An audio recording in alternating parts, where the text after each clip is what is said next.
බිලියන 2ක් හෝ 3ක් ඩොලර් බිලියන 2ක් හෝ 3ක් වැඩියෙන්.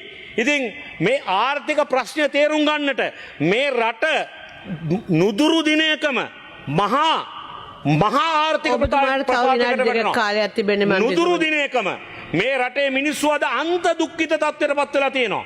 අන්ත දුක්ඛිත පත්‍රයට පත් වෙලා තියෙනවා. උන්ගේ ආර්ථිකය සම්පූර්ණයෙන් කඩා වැටලා තියෙනවා. මේ රටේ සුළුවා මධ්‍යම පරිමාණයේ ව්‍යවසායකින් අන්තිම අසරණ තත්ත්වයට පත් වෙලා තියෙනවා. ඒ වගේම විශාල පරිමාණයේ කර්මාන්ත වලටත් ඒකමයි අත් වෙලා තියෙන්නේ. අද මේ රටේ 60%කට ආසන්න ප්‍රමාණයක් ඊට වැඩි ප්‍රමාණයක් ආර්ථිකයට දායකත්වය දක්වන්නේ සුළු හා මධ්‍යම ව්‍යවසායකින්.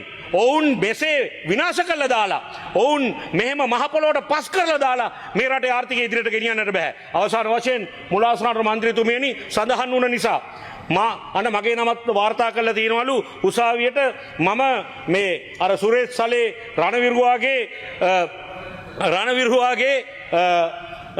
පරීක්ෂණ වලට මැදිහත් වෙනවා කියලා. කොහොමද මම මැදිහත් උනේ ගරු මුලාසනාරුවට මන්ත්‍රීතුමියනි බෝධි පූජාවක් බෙල්ලන්විල ඒ ඓතිහාසික රජමහා විහාරයේ අපි කවුරුත් වන්දනාමාන කරන බෝධියට ගිහිල්ලා අපි ආයාචනා කරා. ඒ බෝධියෙන් මොකද්ද කිව්වේ? සුරේෂ් සලේ රණවිරුවට නිදුක් නිරෝගී වන්නට බෝධියෙන් ප්‍රාර්ථනා කිරීම. මේ බෝධියෙන් ප්‍රාර්ථනා කිරීම මගින් අර පැය දෙකක් ඇතුළත සුරේෂ් සලේ ඒ රණවිරුවාව රෝහල්ගත කිරීම නිසා මම ඒ බෝධීන් වහන්සේගෙන් කරන ලද ඉල්ලීම අධිකරණ